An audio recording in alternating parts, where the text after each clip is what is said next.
Thank you, Nitish. Thank you for such a warm welcome. And Right. good morning, everyone. Myself, Sandeep Naudare. I am Yes. a risk veteran. Basically, I am in the field of risk management since last 15 years.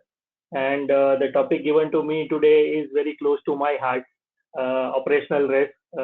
And I think topic is very vast topic, and it would not be possible to cover in 1 hour or 1.5 hours, though I will try to do some justice by touching upon key critical points or important points uh, with some real life examples so that I will be able to transfer my knowledge and enhance your knowledge to the extent possible. Yes. Absolutely. So, I mean, we would all be eager to hear from you about the nuances of this particular area of risk. But before I hand over the session to you, to all the participants, just a basic lay down on how we would go about the session, right? So, I mean, as Sandeep mentioned, the main talk would be about 1 hour, and it would be followed by a Q&A. So I'll encourage you all to maybe ask your questions. You can type in your questions in the chat window, and we will be taking up the questions as much as we can in the Q&A window that we have, right?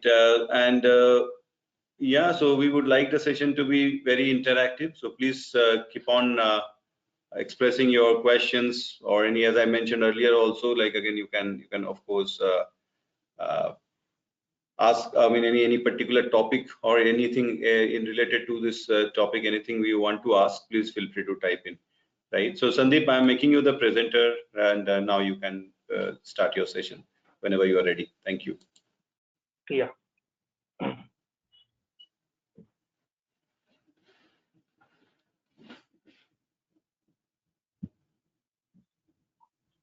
So, good morning, everyone. I think webinars are for one-way communication, but today's webinar, what I have planned is it is not going to be one-way communication. It will be interactive session. So I will start with some of the questions, and I would like to hear you what kind of knowledge or what kind of awareness you have with respect to risk and operational risk, and after that we will proceed further. So without any ado, I would like to start with a question that what comes to your mind when you hear the word risk? Feel free to speak anything about this. So what is your understanding about risk? What is risk? Right. So, Sandeep, actually, since the participation is huge, so generally, I mean, we unfortunately do not allow students to speak, but they can always type in the chat window. Okay. Yeah. So yes, anybody, I mean, anything you want to speak? Okay, Santosh mentions risks. Risk means uncertainty. Perfect. Wonderful. Anybody else you want to add anything to that? Okay, yes says risk are losses.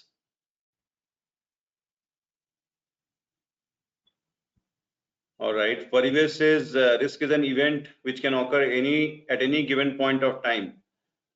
Muthuraj says unexpected outcomes. Correct. So I think we have good awareness about risk. So would like to start with my presentation.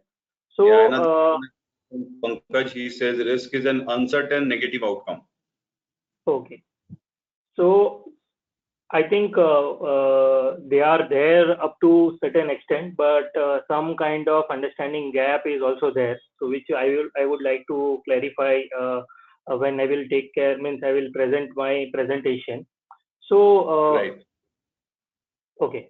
So these are the things that are basically should come into your mind when you hear about risk: earthquake, heart attack, stock market crash, accident, fraud, scam, danger, terror attack. Now you might be thinking, why heart attack is a risk? It's a personal risk. Okay. Earthquake is a natural risk, natural calamity, which is beyond our control.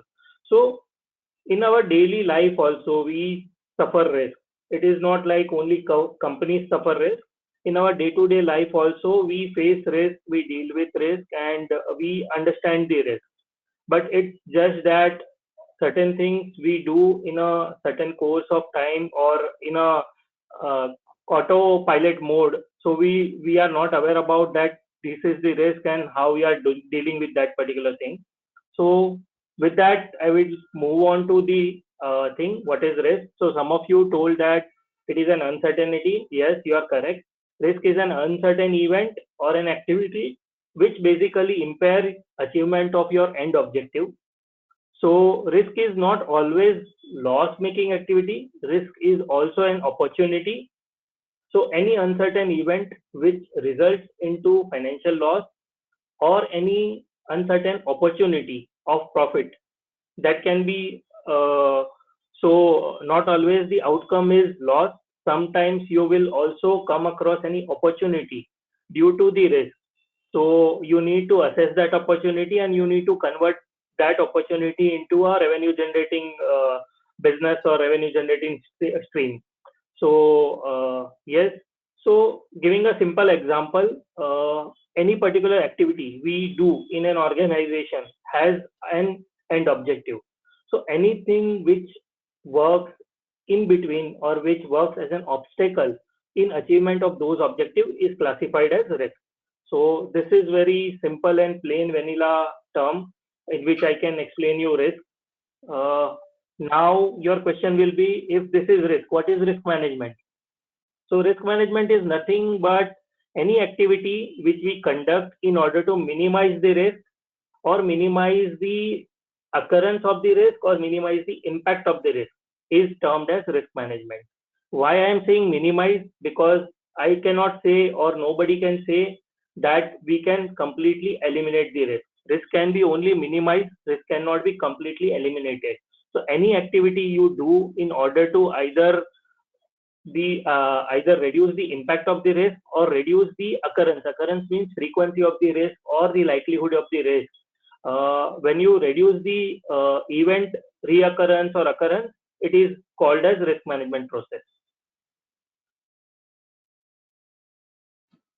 Moving on to operational risk. So operational risk is not only applicable to the companies, it is applicable to all of us, be it be any company, be it be manufacturing company, be it be mutual fund company, or a banking company or a fintech company. It is applicable to everyone. So operational risk has four key ingredients. So operational risk is directly associated with any failed internal processes, people, system, and external event. So any particular point of time, you see it's a failure because of the people, process, system, or any external event, that is classified as an operational risk. So we face this kind of operational risk on a day-to-day basis in our organization, and we also deal with that. So I will take few examples of the same thing which I have quoted below. So for a manufacturing company, what can be the operational risk? So it can be breakdown of the machinery. So once the machinery breakdowns, obviously there will be some delay in the operational output or the output of the company or whatever products they are manufacturing, that will be delayed. And if the production of the product is delayed, obviously you will not be able to deliver that product on time to your end customers, and there will be delay in revenue or there will be delay in the income to the company. So this is a risk applicable to manufacturing company. Similarly, mutual fund company. If a mutual fund company is operating and say any it's a technology driven mutual fund company, any data breach happening from mutual fund company side and it compromises some kind of data to the external party, then it will be a kind of a data breach to the mutual fund company. So it can also be termed as an operational risk, and this will impact the mutual fund company in terms of its reputation, in terms of its customer going out. Taking example of bank, what can go wrong with bank? So bank, say for example, bank opens various accounts like current account, savings account. They also facilitate home loans. So there is a possibility of some fraud happening in the bank, wherein the account is open in a say bogus name or a shell company's name. In that case, it can be fraud from the internal staff, or it can be fraud from the external person who is opening the account. So this is the operational risk that bank is facing. For a fintech company which is totally technology driven, the risk can be basically as they are technology driven. So if technology goes down, or their server or system goes down for say couple of minutes, say half an hour to 1 hour, then in that case they will not be able to offer the product and services on their website, and in that case it will be a kind of a huge setback for them. So it's an operational risk for the fintech company. So these are the different examples of what is operational risk and what is operational risk management, and how different companies face operational risk. So in day-to-day activity, it's a normal course of in its normal course of business. Different companies face different operational risk, and no company can say that I am totally risk free or I do not have any operational risk. And if somebody is saying that, then it's a big statement, and then they are hiding the risk. That's the only thing that I can say. So moving on to operational risk categories. So Basel 2, which are globally accepted standards which bank follows, which defines the operational risk categories into this 7 events. So we have touched upon some of the events just now in the previous examples, like what can be termed as internal fraud, what can be termed as external fraud, employment related practices also I have touched upon. So these are the 7 categories. So any operational risk happening in the company need to be fall into any of these 7 buckets only. There is nothing in operational risk which cannot be categorized beyond these 7 categories. So it has to fall into one of the 7 categories, and some of the examples also I have noted, which you can see on my screen, that what can be treated as an internal fraud, external fraud, employment practices, and workplace safety. So these are some of the examples that I have noted down, and these are operational risk examples only. Moving on, so as I said that I'm going to make this particular webinar more interactive, so I have a task for you. If somebody will tell you to cross the road, and if this is the situation, I will define the situation. So it's a zebra crossing. You are standing on the left hand side. It's a green signal for the pedestrian to walk or cross the road, and there are no vehicles on the road. If this is the situation and somebody will ask to cross the road, will you cross the road or not? I would like to see you just type your yes or no in the chat.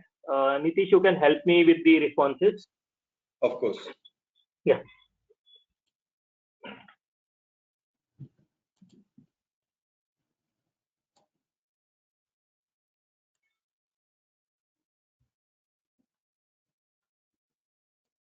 Yes, mostly people are saying yes, yes, I will, yes, we will. Sanjay Veer has said no. Santosh has said see both sides before crossing the road. Annaji Rao has said will cross. Okay. Okay. So I think majority are saying yes, but 1 or 2 people are saying, one has said no, and one is saying see on the both sides before crossing the road. Prithviraj also says no. Okay. Any specific reason, Santosh, Siraj, why you are saying no to cross the road? Yeah. Sanjay, Prithviraj, any specific reason? Okay. Santosh says it's on the opposite side. No, it's not an opposite side.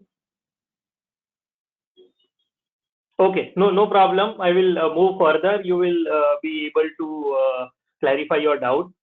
So I am moving on to second task. Task number 2 is, again I am asking you to cross the road. The only change here is there are few vehicles. Rest all scenario which I explained in task number 1 remains the same. You are on the left hand side. You want to cross the road. Signal is green for the pedestrian to cross the road, and it's a zebra crossing. Now you will cross the road or not? Right.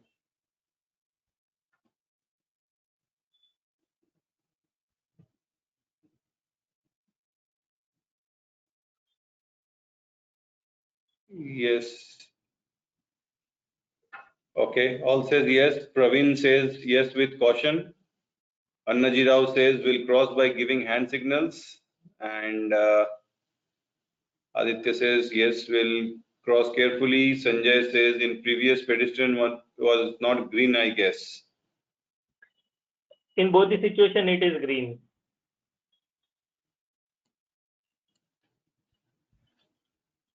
Okay. So we'll move on to task number 3. Now I am asking you to cross the road. There is no signal, there is no zebra crossing, and cars are coming by, and you want to cross the road. Will you cross the road or not?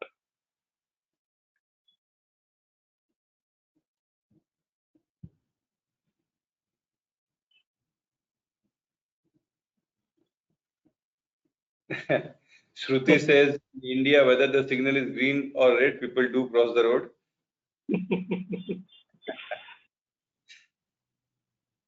Yes, Ankur also says we are Indians, we can still cross the road. Okay. Okay, Hitesh says I'll see the distance between me and car and then decide. Okay. Praveen says with caution and hand signal. Janani says yes with extreme caution. Prashant says it's a risk, but we'll be mindful. Dr. Kamal Joshi says no. First we will see both sides, then we will cross. Okay.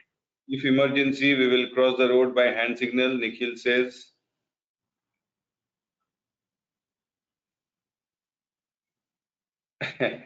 Parivesh says I would cross the road since even on footpath it's a risk as we drive everywhere.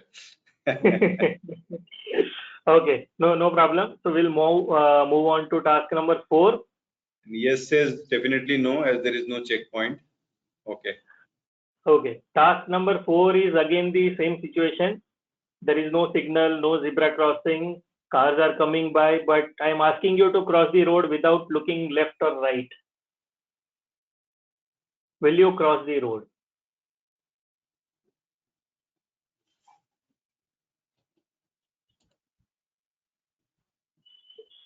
Yeah, now all says no, of course. Okay. But this happens in India. People are many of the times in mobile, they don't look left or right and they cross the road. True. So, okay. So we have gone through 4 situations.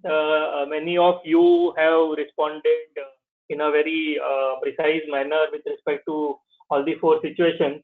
Now I would like to explain each of the situations.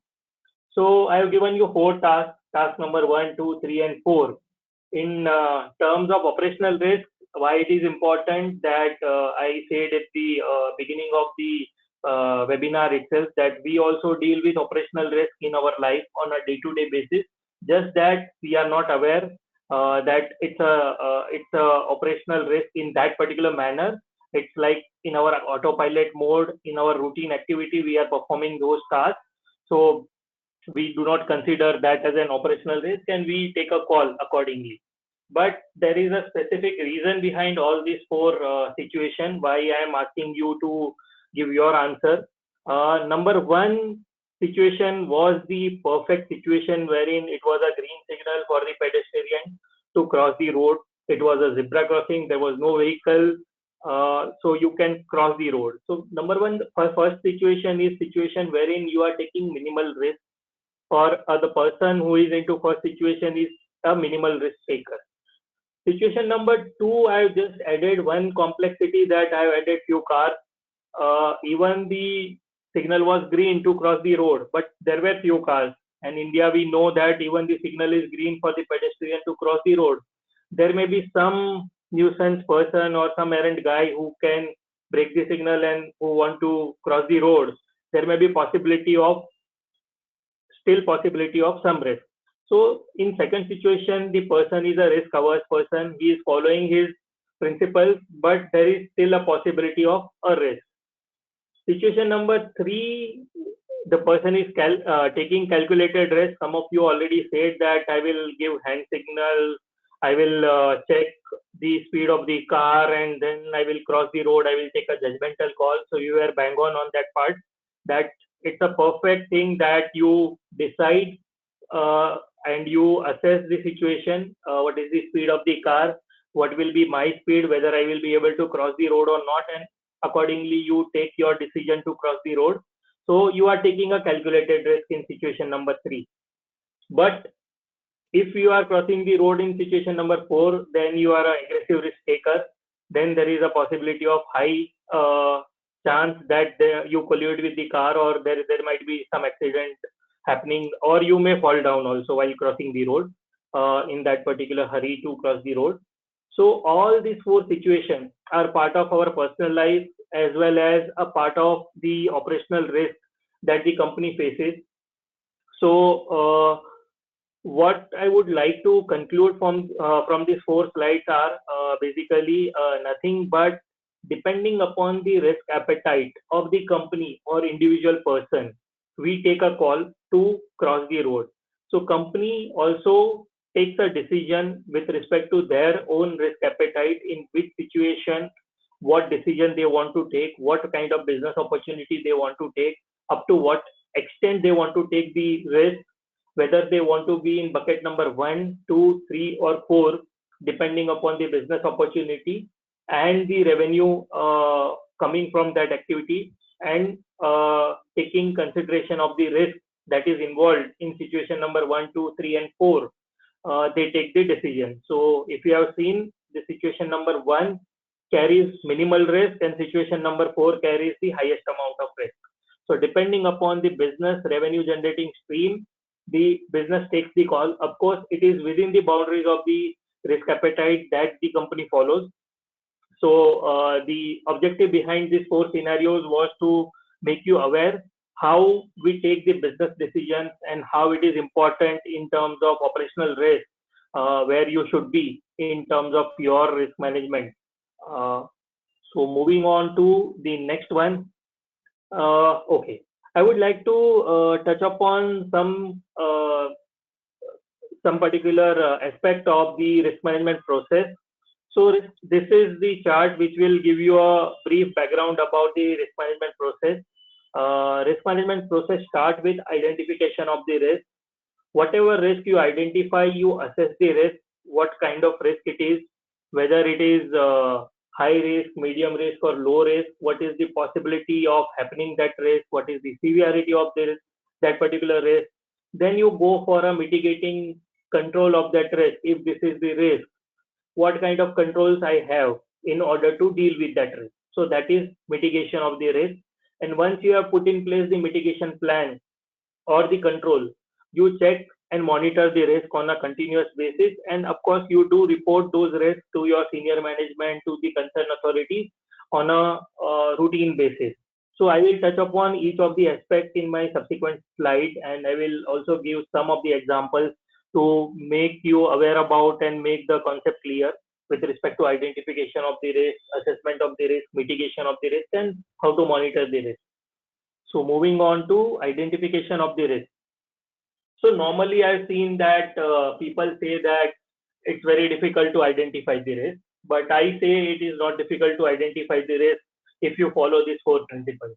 And those 4 principles I am just displaying on my screen. You need to ask yourself a question.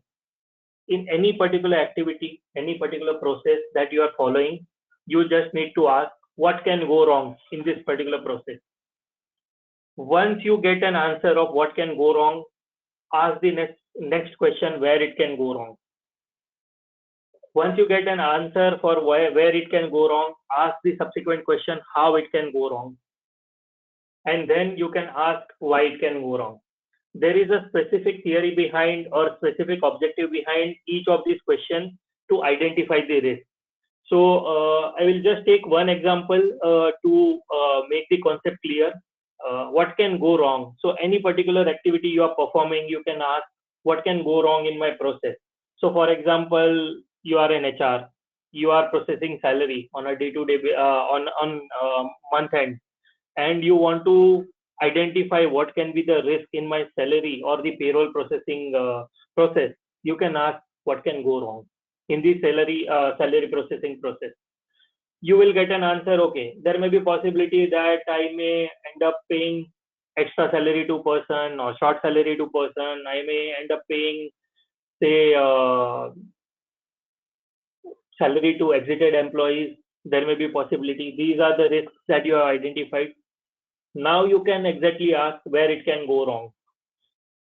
Whether it can go wrong in the new employees, exited employees, or it can go wrong in the normal payroll process, incentive process, where it can go wrong. So it will give you a particular process node or the sub area of that process where exactly the problem is.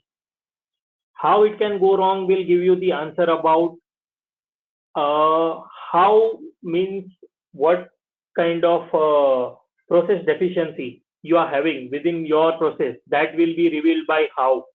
When you ask how it can go wrong, somebody can actually demonstrate that thing by saying that, okay, if I'm processing this particular process in this manner, then in that case there may be possibility that it may go wrong, or we will end up paying extra salary to existing employee, or we will end up paying salary to the exited employee. Why will give you answers of control deficiency.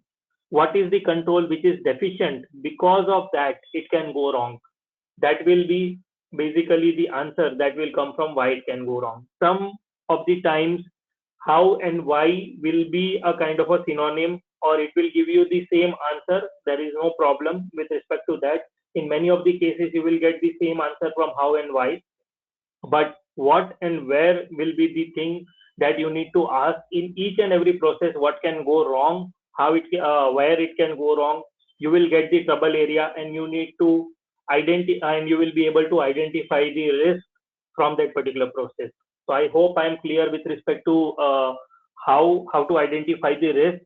So once you have identified the risk, the next question that comes to your mind: what I need to do with this risk?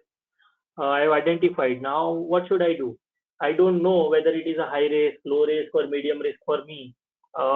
So, in that order to find out whether it is a low risk, medium, or high risk for you, there is an technique, or there is a process that we follow, which is called as risk assessment.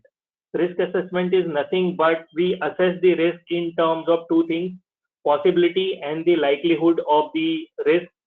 So, if how to assess the risk. So I have a very common example over here. There are four situations again.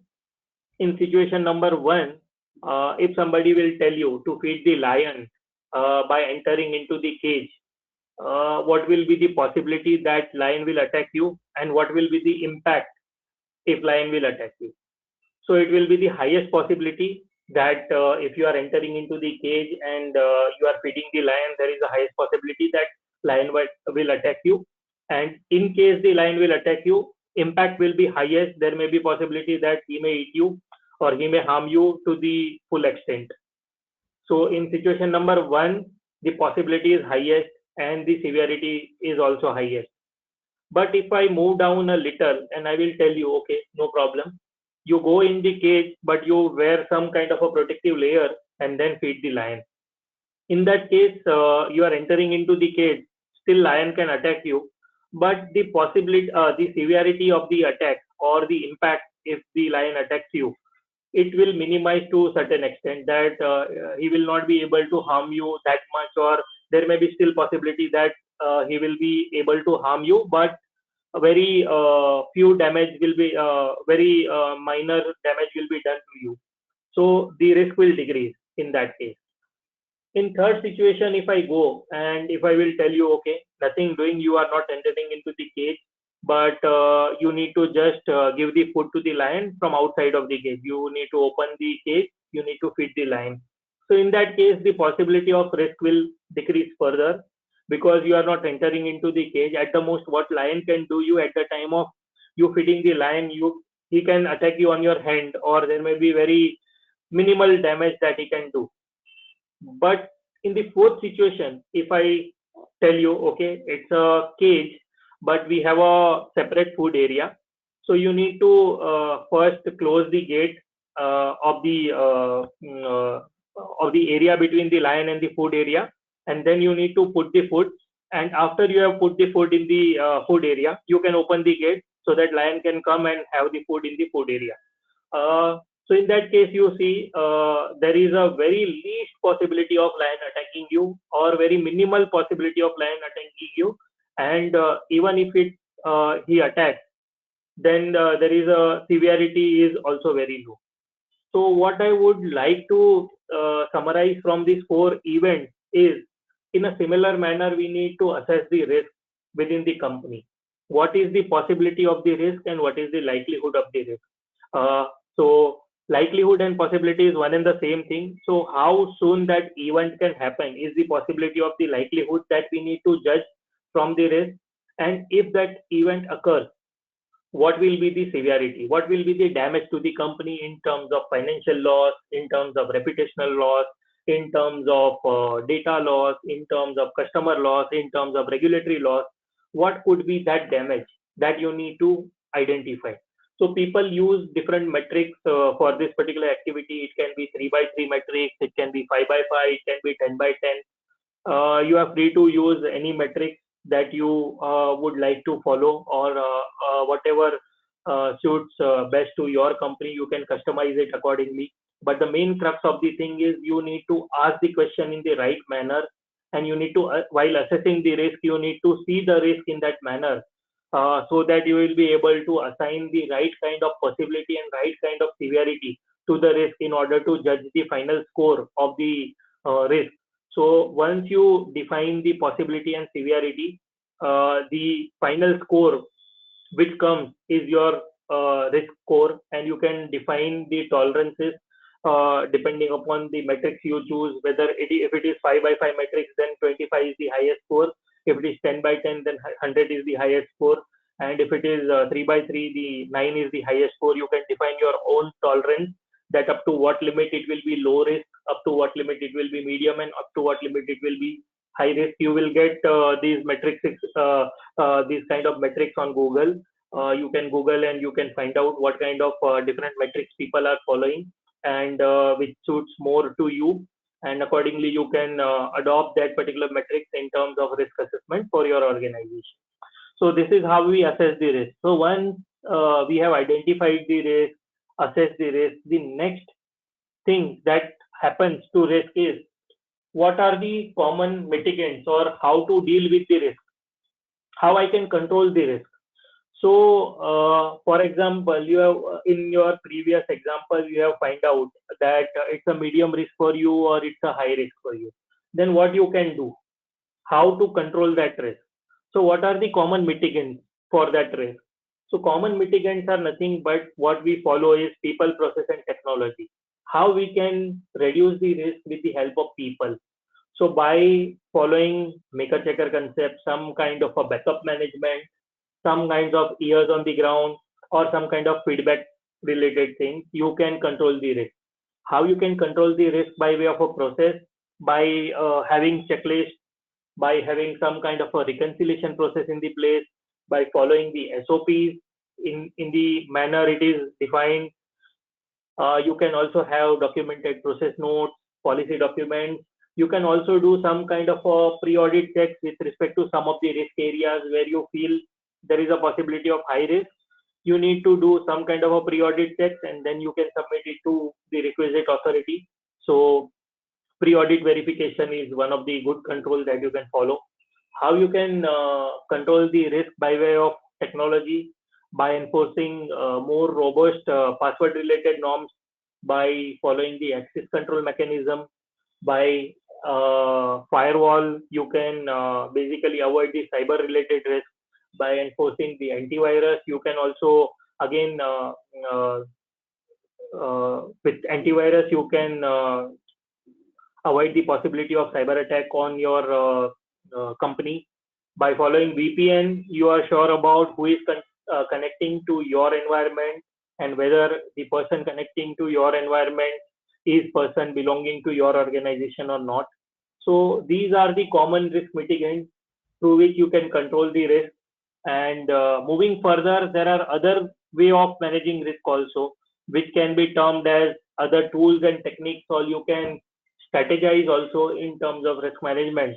So you can follow a risk rating through which you can know what kind of risk you have, up to what extent you have that risk. So risk rating can be low, medium, or high.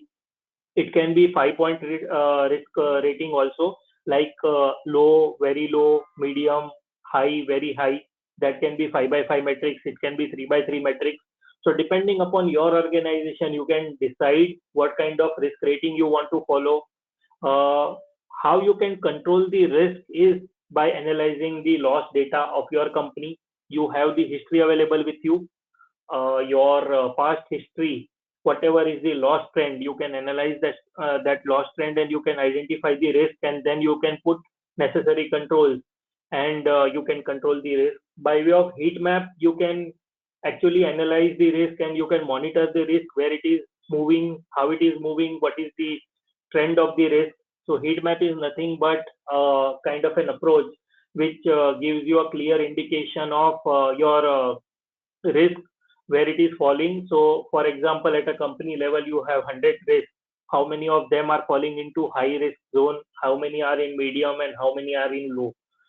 Further, what you can do is, from that you can identify top 25 risks, and you can plot it on heat map report, and heat map will help you to actually check the trend of that top 10, 25, or top 10 risks, in terms of where it was last time, and what is the movement in terms of those risks on periodic basis.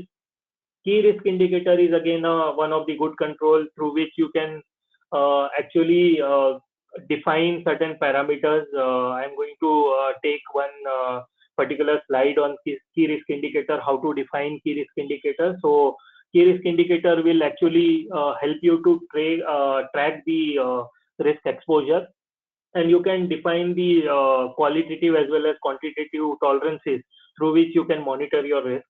Scenario analysis is one of the good tool, and stress testing is again one of the good tool to actually judge the risk. You can run various scenarios, and you can actually try to identify the risk.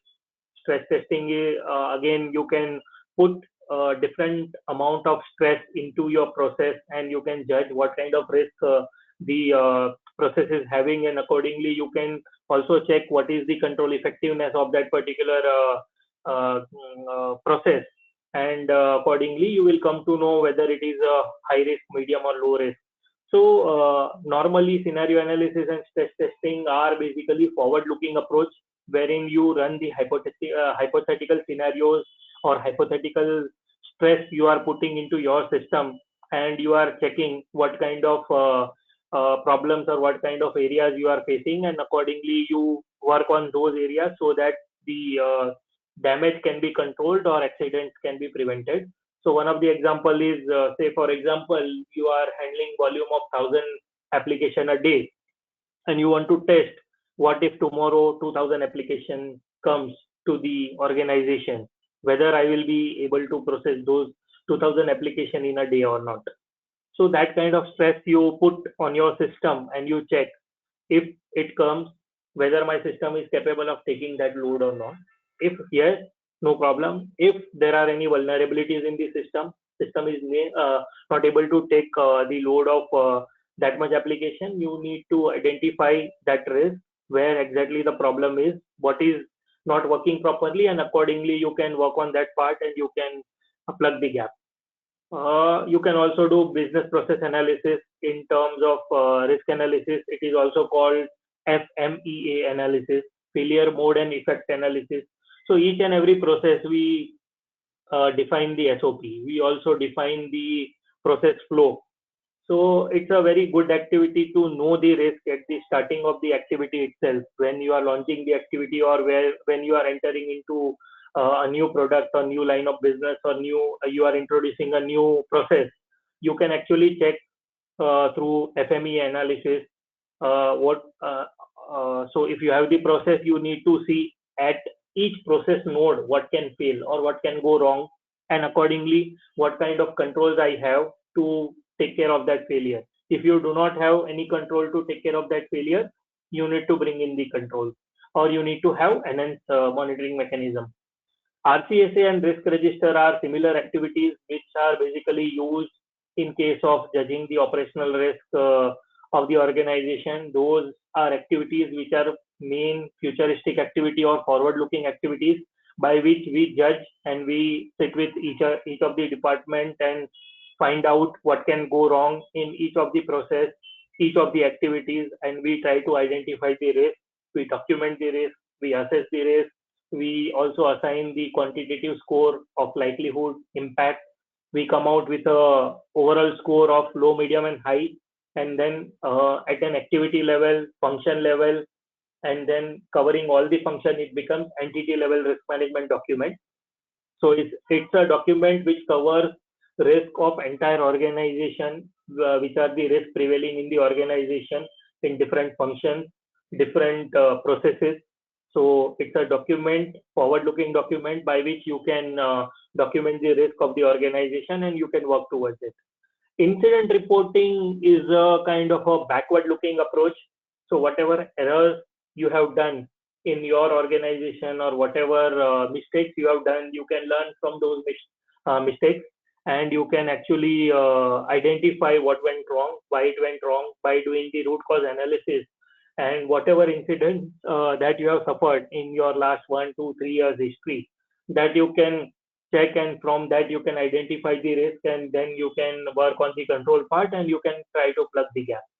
So these are the controls and techniques through which you can actually identify the risk. You can actually assess the control efficiency, and then you can take the requisite action upon those different risks. So you can also, so some of these techniques or tools are backward looking, some are forward looking.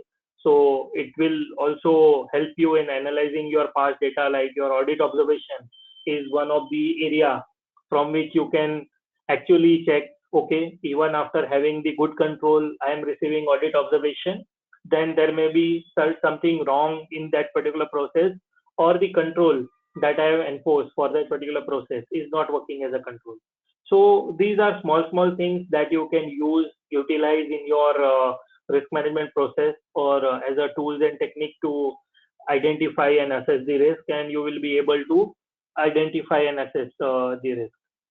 Uh, Moving on to, okay, I spoke about KRI. So once you have defined the risk, identified the risk, you have assessed the risk, you also put in place the mitigation control, what you are going to do with the risk. Uh, the things doesn't stop there. There is something called as key risk indicator that we develop for some of the key risks, like high risk and medium risk. We also develop the key risk indicator. Key risk indicator is nothing but a kind of a parameter that we develop which provides a kind of a early warning signal or maybe a kind of a signal to the company where we are actually heading in terms of risk, and this is monitored on a routine basis. It is as good as daily basis or weekly, monthly. You can define the frequency depending upon what kind of parameter that you are basically developing. So why there is a need to develop key risk indicator? So as I said, you are documenting your risk in the risk register. It's a one-time activity. You have documented. But for some of the risk, top 25 or top 10 risk, you also want to constantly monitor where it is heading, how it is heading, whether you are in control or not. And if it is going above, say, X tolerance limit, then you also want to raise an alarm. So key risk indicator is an activity through which you can define those things and you can track the trajectory of the risk. So it is a kind of a myth that key risk indicators are very difficult to develop, and how to develop a key risk indicator. It is a very difficult task. But believe me, it's not a difficult task. It's very easy task. There are some hygiene factors that you need to consider while you are basically developing the key risk indicators, and those hygiene factors are nothing but these 6 or 7 items that I have listed or I am presenting on my screen. It should be relevant. So the key risk parameter that you are developing should be relevant to the risk. It should not be, so it should be tracking the risk that you want to track the risk. It should not be separate from, so if you want to track the risk of say employee turnover or attrition, your key risk parameter should be tracking attrition only. It should not be tracking the salary, wrong payment of salary or payroll related errors. So it should be to the point. It should be relevant. Second point is it should be measurable. Measurable means in terms of qualitative terms or quantitative terms, it should be measurable. So not possible for each and every key risk indicator to assign a kind of a quantitative number. It can be measurable in number of days, number of events, number of hours. It can be as simple as yes or no also. So it should be measurable. That should be the criteria that you need to uh, basically mindful of when you are developing the key risk indicator. Key risk indicator can be leading or it can be lagging. So what I mean by leading or lagging, leading means it can be futuristic or it can be after the event has occurred. So when I say futuristic means it will give you an early warning signal before the event happens. It's like the example we took about if you are processing 1,000 applications a day and suddenly you note that 1,500 application has been logged into your system, automatically your key risk indicator will say that it is beyond my capacity. Today 1,500 application has been logged into the system. Then there is a possibility that I may not be able to process the rest of the 500 applications. So this is how the key risk indicator will help you to check the risk. Lagging indicator is a kind of an indicator which will warn you after the event has happened or the event has started materializing. So very common example of lagging indicator is your fire alarm. The moment the fire breaks out, the indicator will start ringing or start warning you that, or smoke alarm basically. It will start raising the bell and say, ki, okay, something is wrong with respect to the fire in the, with respect to fire. And immediately we get alert and we start taking action. So it's a lagging alarm which has warned you after the event has happened. The fire has already materialized and after that it is warning you. So it's a lagging indicator. Okay. So when you are developing key risk indicator, you should also ensure or you should also note that it should be easy to collect the data, which is which you are going to use for key risk indicator should be easily available. It should not be that you have developed the indicator, but data itself is not available or data itself requires very complex or it requires a number of man hours to provide that data. Then it's not a good indicator. It should be very quick and it should be easily available. That kind of indicator you need to work on. Data should be comparable also across different periods of time of the key risk indicator. So it should not be that data is changing month on month, year on year, or week on week. Then it is non-comparable indicator or non-comparable data. So when you are developing key risk indicator, you need to ensure that as well. It should be auditable. So whosoever is developing KRI, he need to take care that whatever data we are going to use for KRI, not only it is easy to collect, easy to provide and comparable, it should be auditable as well. Tomorrow auditor will come and ask you, okay, show me how you have come across this particular number or how you have derived this number. You should be able to provide a proper justification or provide proper evidence or calculation behind that particular number. So it should be auditable and it should be monitorable. So whatever KRI you are developing should be easy to monitor. It should not be that it is not monitorable, then there is no use of that key risk indicator. The sole purpose of key risk indicator is to track the risk within the company. So you are developing key risk indicator for top 10 risks, and if that top 10 risk is not monitorable, then there is no use of that risk indicator. So we'll take just small example of how to develop the key risk indicator. So for example, you want to develop a key risk indicator for say turnover of the employees in the organization or exit of the employees in the organization. Then what could be your key risk indicator parameter? It could be attrition percentage, could be your key risk indicator of the organization, attrition percentage of all the employees, attrition percentage of the key management person you can track separately, attrition percentage of non-key member KMPs or non-KMPs you can monitor separately. So these are your risk indicators. So how we can measure it in terms of percentage of exits. So you have 100 employees, 5 has resigned within a month, so your attrition becomes 5%. 5 divided by 100. So that is measurable. Whether it is a lagging or leading indicator, so this particular indicator is a lagging indicator because at the end of the month you are going to calculate how many number of employees have exited from the organization, and accordingly you will plot that number. So it's a lagging indicator which gives you a kind of a direction where you are heading month on month. What is your attrition percentage? Whether easy to collect the data? Yes, it is very easy to collect the data to find out how many number of employees have exited from the organization and how many employees we have. Is it comparable across different periods? Yes, it is comparable. You can calculate the attrition percentage month on month, week on week, year on year, quarter on quarter, and you can compare. Is it auditable? Yes, it is auditable because you have evidence of exit, entry, how many number of employees you have. Is it monitorable? Yes, it is monitorable. Yeah, you can monitor on a month on month basis. You can in fact monitor it on a daily basis also. Whatever frequency you decide, you can monitor. So this is how you can develop the key risk indicators of different of employee turnover or employee exit. So one example I have taken how to develop the KRI. Okay, so a very important step in the process of risk management is monitoring the risk and reporting the risk. So once you have identified the risk, you have assessed the risk, you have also put in place the mitigation control, you have also defined the KRI.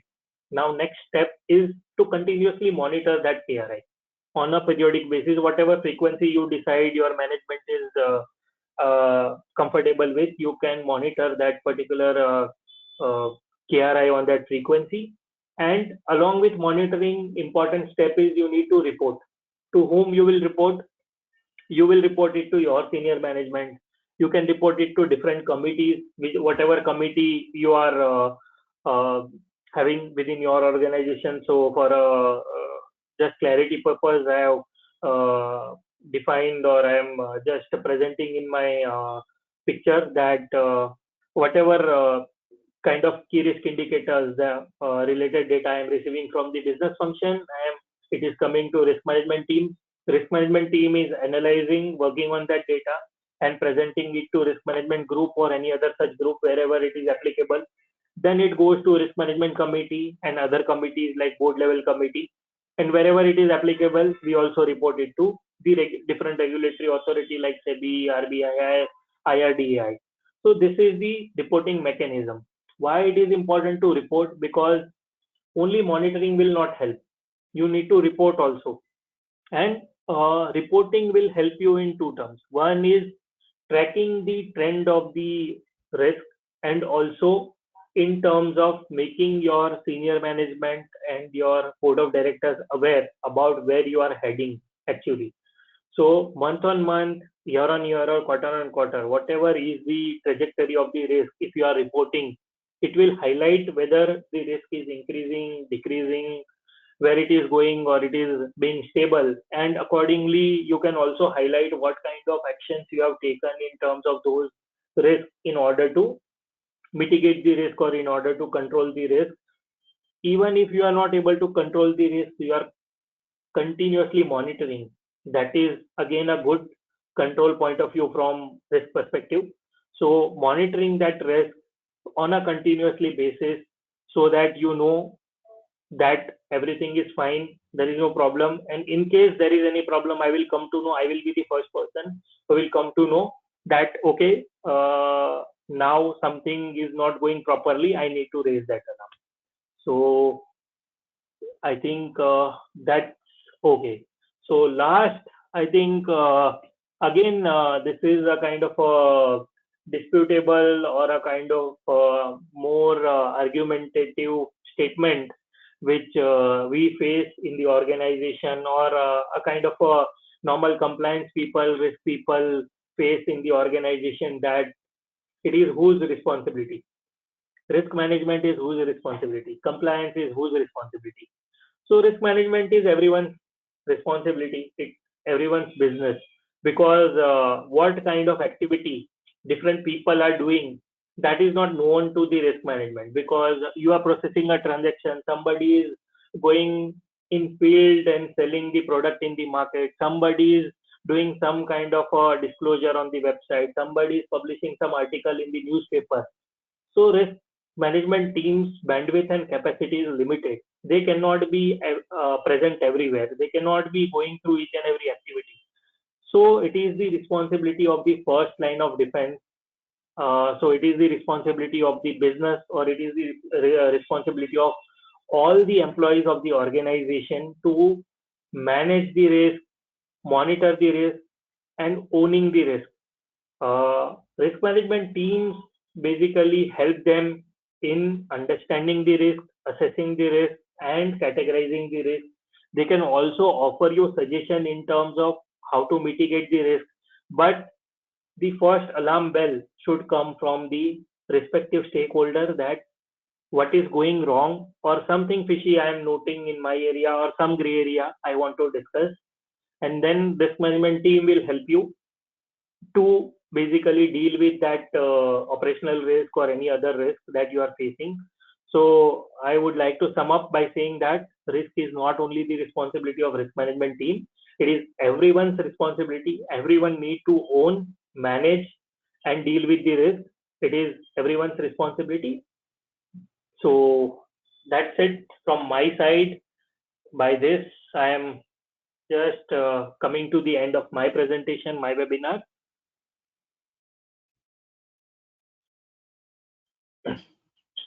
Wonderful. Yeah, thank you so much, Sandeep.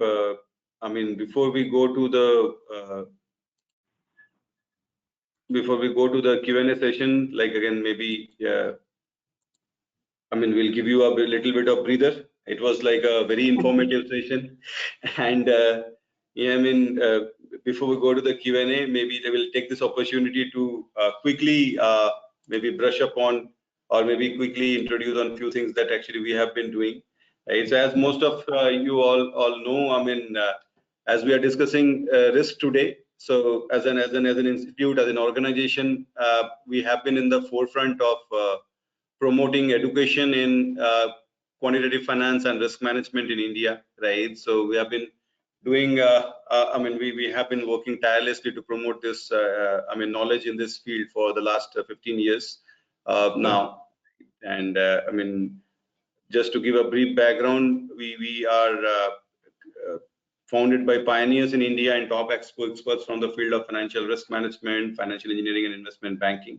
And we have always focused on training in the fields of financial engineering, quantitative finance, risk management, investment banking, algorithmic trading, derivative products, artificial intelligence, and machine learning, and all other advanced analytical areas of modern finance for that, right? So what we do is, I mean, we have actually many of like this certificate programs which are very comprehensive, and these are all taught in a part-time manner. So essentially, like, these are all live online instructor-led weekend programs which both professionals and students can attend from wherever you are through an online live lecture mode, and you can build a deep background in each of these areas. So basically, there's a course on certificate program in financial engineering which prepares you for deeply into the quant and risk management profiles. It's a very heavy mathematical modeling course. Then there's a course called quantitative finance and risk management, where again quantitative modeling for derivatives, and a very deep course on all areas of risk management. In both these courses, we take up the theoretical aspects of derivative valuation, pricing, machine learning applications in finance, and as well as teaching all the risk management areas, both theory plus the practical modeling. For people who want to go into the algo trading side, I mean, we have a very comprehensive course in that as well, end-to-end teaching about all aspects of algo trading, right? It's an 8 months weekend program, again, starting from, I mean, absolute scratch, and teaching you end-to-end every steps and process of how to build and trade using algos, using different kinds of strategies, technical analysis and price action based strategies, then machine learning based strategies, quant model based strategies. So how you build algo systems using different kinds of strategies, right? Then again, we have very specialized courses for people who want to specifically understand the applications of machine learning and data science for finance. There's a course of 9.5 months called Certificate Program in Artificial Intelligence for Finance, which teaches all aspects of data science for finance, machine learning for finance, and then allows you to choose a specialization area out of 4 electives. You have AI for derivative valuation, AI for risk management, AI for trading, AI for and generative AI in finance, right? So out of 4 electives, you can select one. Of course, you can all do all this modularize, I mean, in a modular form as well. If somebody only wants to understand data science for finance, they can do that as a 3-month separate certificate. If somebody only wants to understand machine learning for finance, then they can do this machine learning for finance 4 months as a separate certificate. And also each of these electives are, I mean, independently separate courses as well. If somebody knows data science and machine learning very well, then they want to super specialize into an applications in these areas, they can directly go into this specialization modules in AI for risk management, AI for derivative valuation, AI for trading, or generative AI in finance, right? So yeah, last 15 years has been a very fruitful, long journey. Many professionals and students have gone through our courses and used them to further their career, or maybe enter into the risk and quant or financial engineering industry, I mean, now into machine learning and all these areas as well. These are just like some of the thoughts that participants have shared after like doing the courses, just for you to have an understanding about how one can use these courses to build further or rather further their careers into this kind of advanced analytical areas, right? Yeah, I mean, and yes, if somebody gets interested in exploring any of our courses, we do have a support system on placement as well, right? And that starts from the time you get in touch with us, even before you do our course. We start by doing a career counseling, understanding your background, and then maybe suggest the right course or right kind of path for you. And if you're doing our course, then of course there is a career mentorship that goes hand in hand. The faculties are all leading experts from the industry. They do conduct special sessions on the career path as well. There's a dedicated placement support team who helps you with your resume building, interview preparation, and then sending your resume to the right companies through using the strong network of industry association we have had in the last 15 years. And yeah, so anybody interested, it's like an end-to-end support as one can utilize to do it, right? And by doing this kind of courses, yeah, I mean, you can expect jobs in like companies like hedge funds, Renaissance Technology, DSO, Citadel, Millennium, for example, or investment banks like Goldman Sachs or Morgan Stanley, Deutsche Bank, commercial banks like JP Morgan, Citibank, Nomura, to name a few, stock exchanges, consulting firms, EY, Deloitte, PwC. Yeah, they hire a lot in the quant and risk advisory teams nowadays. Of course, IT companies also, because they do a lot of banking projects, companies like Accenture, Cognizant, TCS, to name a few.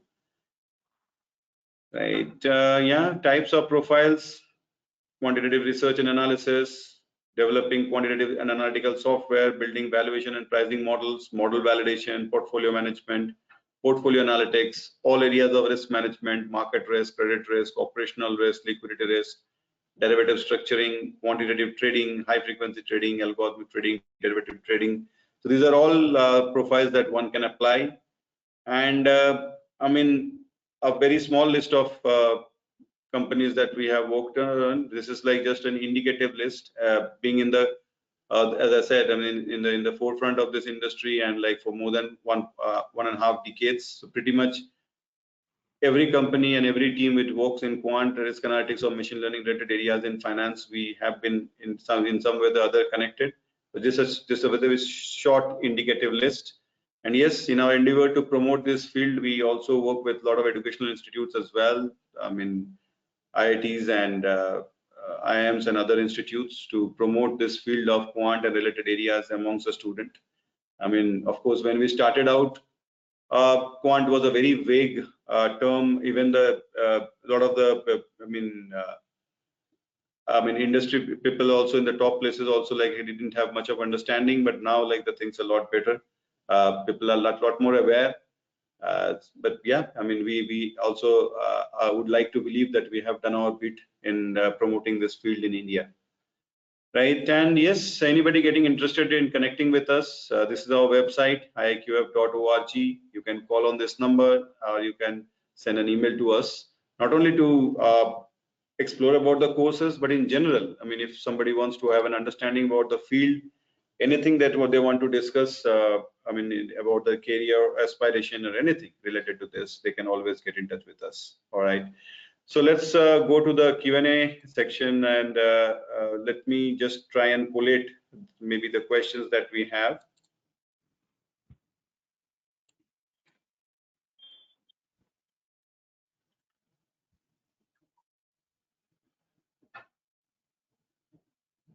Okay, the first question is from Ketan, which is not specifically into operational risk, but like again, maybe I will start answering that question. So Ketan says that I am into credit in banking sector and want to shift myself from credit into risk. So please guide me accordingly. Further, I'm not good at mathematics. Ketan, see, I mean, yeah, mathematics or statistics is definitely, it is something which is used a lot in risk modeling. However, said that, I mean, at the end of the day, these are finance profiles, right? So, I mean, particularly if you're talking about working in credit risk and all that, yes, a lot of advanced statistical modeling definitely would be there. But I mean, it's not that again you have to go into very heavy mathematical modeling as such, right? And I mean, even if it is required, the mathematics is more of an applied mathematics. Nobody would ask you to solve a mathematical equation as such. But yes, I mean, you can actually definitely would have to build some background and get some comfort, particularly now when you talk about modeling in advanced areas. I mean, sometimes, I mean, in a lot of areas, actually only Excel is not good enough. So, I mean, you see the models are very complex. So maybe you have to get comfortable with tools like Python and all, which a lot of finance professionals are nowadays doing, right? And I mean, as I mentioned, I mean, one of the courses, Quantitative Finance and Risk Management, it covers step by step on how you should go about like studying about the things related to derivative valuation, pricing, risk management, and all that, right? So these are things, I mean, there are other resources as well which you can use. But yeah, I mean, there are ways to do it. I mean, if you wish to discuss in detail, I'd be happy to one-on-one discuss. Anything, Sandeep, you want to add on that? No, I mean, if he is in credit risk, so he has already chosen a good profile, and he is doing good in the one of the area of the risk management. But if he wants to expand his knowledge about the risk management, there are a couple of courses also, as you highlighted. He can do those courses. He can do even if he doesn't want to do any course, he can read those materials with respect to the other areas of risk management. So currently what he is doing is one particular piece of investment risk management, that is credit risk. There are other areas of risk like market, liquidity, operational risk, reputational risk. Now the current happening is environmental risk, or you can say ECG. So the risk management field is very vast. The more you will read, the more you will learn, the more you will gain. So it's good that you are actually giving that sign that you want to improve. So definitely you need to put in some effort in order to enhance your knowledge in terms of risk management. Yeah, absolutely, absolutely. Very wonderfully summarized, actually, right? So yes, I hope that you answers your question, Ketan. And any follow-up things, you can always get in touch with us. We'll be happy to discuss in more detail. So Shruti Payal has asked a question. There is a strike or CPCB gives notice to close the plant or manufacturing. That can be considered as operational risk? CPCP is a regulator. CPCB, so Shruti, if you can further add on what you mean by CPCB here. So essentially, but in general, the first part of a question is like there's a strike or CPCB gives notice to close the plant. So whatever it is, I mean, basically, like again, it says both effectively means the plant has to be closed for temporarily. Correct. So okay, so it's an operational risk. So any strike will basically lead disruption to your production capacity, right? Correct. So if it is a strike called by your union or whatever, then it will delay your production. Production delay will result into delay in basically delivery of those products. And if it will cause delay, then ultimately your balance sheet will suffer. So it's an operational risk. Correct. Absolutely. Absolutely. Okay. So I hope that answers your question. But anyway, any follow-up you have on that, please feel free to type in, and we will be happy to take. So the next question is from Yogesh. Yogesh has asked, are key risk indicators and critical quality attributes are the same thing? No. Key risk indicators and critical quality attributes are not one and the same thing. What I explained in the key risk indicator is whenever you are defining a key risk indicator, it should satisfy these 6 or 7 line items that I have presented on my slide. Then it will be a key risk indicator. It should be measurable. It should be kind of a qualitative or quantitative. It should be to the point to the risk. It should be auditable. It should be monitorable. So these are the key attributes of the key risk indicators. Not necessarily those are key risk indicators. Absolutely. I hope that answers your question, Yogesh. Going to the next question is from Prashant, and he has asked, when it comes to risk monitoring, does it mean that the same reviews or critical tasks or processes conducted by stakeholders or businesses will be done by risk management team, or the reviews will be done by risk management on a sampling basis? So monitoring is different, and checking on a sampling basis is a different activity. So when I say monitoring may happen from the risk management team or may happen from the respective stakeholders. So there are certain KRIs which stakeholders need to monitor on a daily basis or on a periodic basis. There are certain items which risk management team monitors on a periodic basis. But when you say monitoring in terms of sanity check, so it is not monitoring, it is basically control effectiveness checking that we do on a sample check basis, on a periodic basis. So whatever controls you have stated in your risk register or in your RCSA, we ask the respective stakeholder to demonstrate that control in a live basis in the same process, or whatever control you have documented in your SOP. We ask for the evidence of that control. So we do it on a sample basis, but that is a control efficiency check activity. It is different from control monitoring or risk monitoring activity. Correct. Yeah. So I hope that answers your question, right? So yeah, next question is from Tanuma, and he has asked, can you explain the difference between lagging and leading indicator, and does it have any role in forward-looking stress testing? Explain again RCSA, something which you showed in the slide. Okay. So there are two types of indicator. One is lagging and one is leading. Leading means a futuristic indicator. I think I covered through an example that, for example, you are a mutual fund company and you are, say, processing 100 application a day. Okay. Right. And you have. Do you want to show your screen once again? Yeah. Okay. Just a minute. I'll make you the presenter again. I think, but in screen that is not covered. The only thing that is written in the screen is basically leading or lagging. Okay. Sure. Okay. Then, I mean, anyway, please go ahead. Okay. So leading and lagging is basically nothing but there are two types of indicators. Not everything you can devise in terms of numbers. So I said it can be number of days, it can be in percentage term, it can be count terms. So number of incidents is a indicator.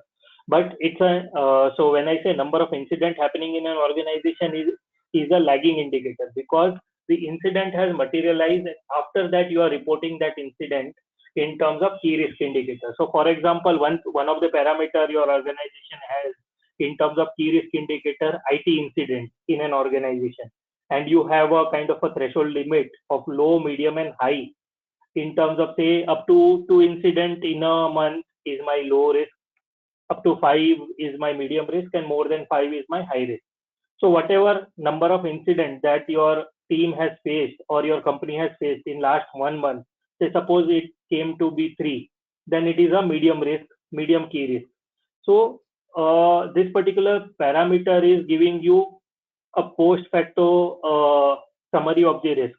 So it is a lagging risk indicator. When I say leading risk indicator is something, you are processing 1,000 applications and you are tracking that you have 1,000 applications, and for 1,000 applications you require only 5 resources. So you are tracking that. The moment you come to know that 1,200 application has been logged in the system, you automatically come to know 5 people will not be able to process those 1,200 application. You need to chip in the 6 person in order to take care of the another 200 odd extra application that otherwise the 5 people will not be able to process it. So it's a leading indicator. Leading indicator will warn you before the risk materializes, and lagging indicator will warn you after the risk materializes. This is the difference between leading and lagging indicators. Absolutely. Okay, and you also wanted to know about the RCSA. So RCSA is an activity that we do in order to identify the various risks dwelling in the different functions or different activities. So it's a kind of a systematic activity, and I think the way we have taken webinar on operational risk, we can do a dedicated webinar on the RCSA. It's a very vast topic. In fact, operational risk itself is a very vast topic. So RCSA is a systematic activity that we conduct with each and every department in order to identify the risk. Once it is identified, we go through the full cycle of identification, assessment, and treatment of the risk, and we document it. Correct. Yeah, thanks so much. I hope that answers your question, Tanumai. Okay, next question is from yes, Bane. Do you have any course on model risk management? Yes, I mean, our courses teach modeling in deep, right? So, I mean, there's no course which specifically means a course, or rather, is a course only on model risk management. But see, when you talk about model risk management, then again, you need to understand the entire thing. It is not just like, again, it's like directly you can go to the model and then immediately start understanding the risk in a model, right? So the entire understanding of the model is required. And for that, there would be some background that is required, and then there would be some further foreground will be required, right? So there are courses which teaches all the modeling in deep, both in terms of valuation and pricing models as well as risk models.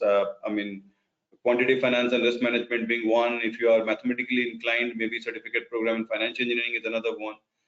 These are courses which teaches all these aspects in deep, and I'll be happy to discuss in detail one-on-one with you again based on your background, which kind of course will be the most suitable, right? So I think Nitish, I would like to add here. So it is like doing MBA. Okay, so first 2 years you will learn the normal course along with your students. Okay, and third year you decide which particular stream you want to go, whether it will be MBA in finance, marketing. So it is like that. So in order to understand the model risk management, first you need to understand what is risk management.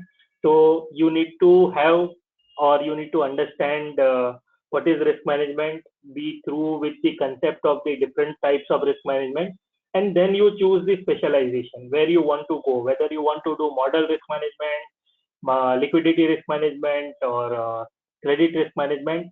Depending upon your own talent, capability, and your own strength, you can decide to go. But before that, it is required and key ingredient that you understand the entire thesis of the risk management or entire background about the risk management. Absolutely, absolutely. Yes. Okay. Next question is from Aditya.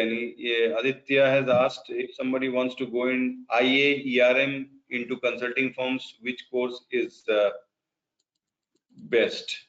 Okay. I mean, like, if we're talking about enterprise risk management, Aditya, then to be honest, I mean, we do not have courses specifically on enterprise risk management. Our courses are, the risk management part is more from the financial risk management aspect, to be honest. Yeah, I mean, some part of it is enterprise risk is covered in the operational risk syllabus, but specifically on enterprise risk, we do not have any course, right? Again, would be happy to discuss one-on-one. Sandeep, anything you want to add on that? No, I think I also do not remember any particular organization having enterprise-related risk management course. But as this particular stream is evolving, you need to understand, if you want to understand about risk management, start with some basic course and then take it forward. Start with, say, the introduction of risk management or some kind of a risk management related beginner course, and then you can move forward. So that is what I can say about this. Absolutely. Okay. The next question is from Prashant, and he has asked, would risk management also be overseeing the reviews done by various business or stakeholders? Not necessary. We need to do review of the business or stakeholder. What we highlight is basically the risk in the organization, and at the time of assessing the risk, if we come across any opportunity. So as I said in the beginning of the webinar, risk is not only to do with the losses.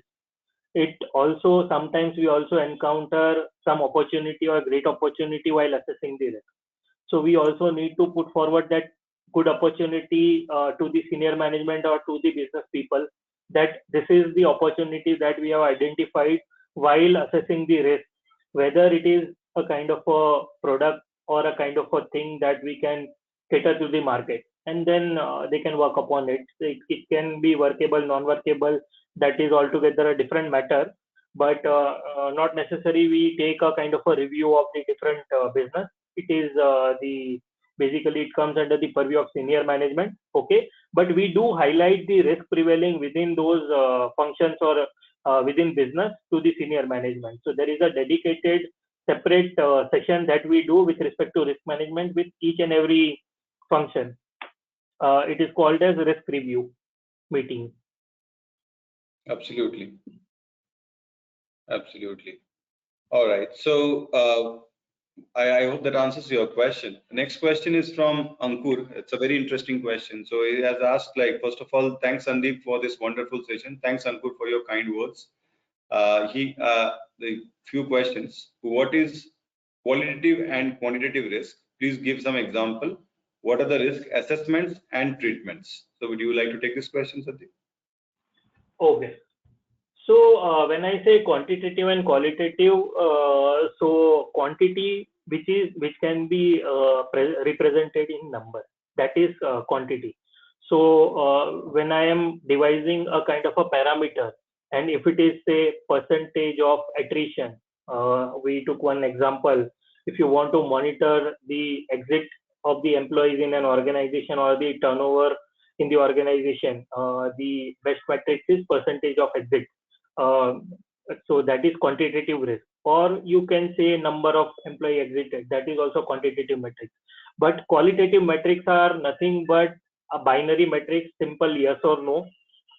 So qualitative metrics is, do you have an SOP, do you have a policy around this? That is a qualitative metric. Yes or no will answer that particular question, and you will come to know what is the risk. If you have the SOP, there is no risk. If you do not have the SOP, there is a medium or high risk depending upon the materiality of the particular risk. So this is how you can define the qualitative and quantitative key risk indicator. Second part of the question, if you can repeat, Nitish, I forgot. Second part is basically, like, just give me a moment. What are the risk assessments and treatments?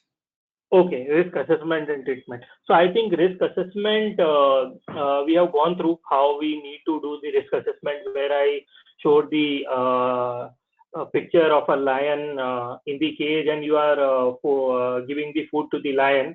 So that is a typical example of risk assessment. So risk assessment carries two things. What is the likelihood of materializing of an event? That is your possibility of the risk, and if that risk materializes, what is the impact that your organization will face in terms of financial, reputational, legal. So that is the assessment part. We assess risk on two parameters. We also assess the risk in, so there are two types of risk. One is inherent risk and second is residual risk. So to simplify these two terms, it is gross risk and net risk. So what is gross risk? So when you are entering into the cage, okay. So, what is the possibility that lion will harm you? 100%, right? So that is your gross risk. But the moment you say, I am wearing a protective layer or protective clothes, or I am going to feed the lion from outside of the cage, so you have actually added a control or added some kind of a layer to your risk. So that is your so after applying that particular controller layer, whatever is the remaining part of the risk is called as net risk or residual risk or residual risk. So this is how we assess the risk. So I hope that particular example was clear with you. Even if it is not clear, we can connect later on, or maybe Nitish, you can clarify. Yeah, absolutely. So yes, Ankur, I mean, anything more deeper you want to understand, we can have a one-on-one discussion. Okay, very quickly now again, we are coming to the end of the session, so we'll take up like 2-3 more questions quickly and then we'll wrap up. So next question is from Pankaj, and he has mentioned which approach we use to build customized risk taxonomy apart from Basel list of events, like how many levels are required for risk taxonomy? Normally, we do not deviate from globally accepted standards for risk taxonomy. What we do is we identify the risk in terms of different risk prevailing across different departments or subverticals. We document it in the form of risk register, and we try to map it as per the Basel II risk categories. And believe me, none of the risks which you come across will not operational risk which you will come across will not fit in those one of those seven risk categories. It is very beautifully defined, very thoughtfully curated. So, and risk taxonomy, I think you cannot derive yourself. You need to adhere by whatever is the globally accepted standard in terms of reputational risk, financial risk, technology risk, cyber risk. So those risk taxonomy you need to use in order to maintain the standardization. Because what is important is, for example, when you go for audit of the risk management function, or when you go for some kind of certification in terms of risk management processes, at that time this risk taxonomy, if you are using different risk taxonomy than the globally accepted risk taxonomy, it will create problems. So ISO is one of the organization which provides certification, like for IT, ISO 27000 is the certification. For risk management, we have ISO 31000 is the certification.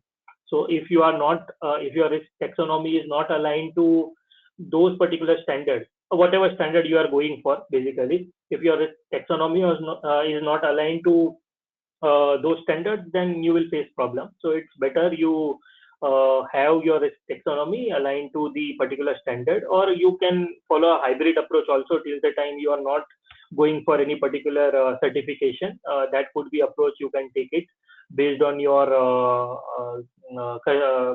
that customization you can do depending upon your organization's requirement. Absolutely. Hope that answers your question. Now going to the next question is from Praveen, and he has asked, is TAT monitoring, that is stat monitoring in a process, is an important activity in KRI, or is it optional? And he also has an additional question, do we have operational risk in underwriting, and example of that? So there are two parts to his questions. Okay.